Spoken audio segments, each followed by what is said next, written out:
Ако днес беше последният ден от живота ми, щях ли да правя това, което правя днес?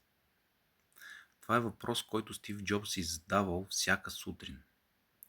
Гледал се е в огледалото и е отговарял честно на себе си. Ако отговорът е да, продължава. Но ако много дни подред е не, знае, че трябва да промени нещо. Защо този въпрос е толкова силен? Защото убива страха от мнението на хората. Страха от провал, отлагането и най-вече живота на автопилот.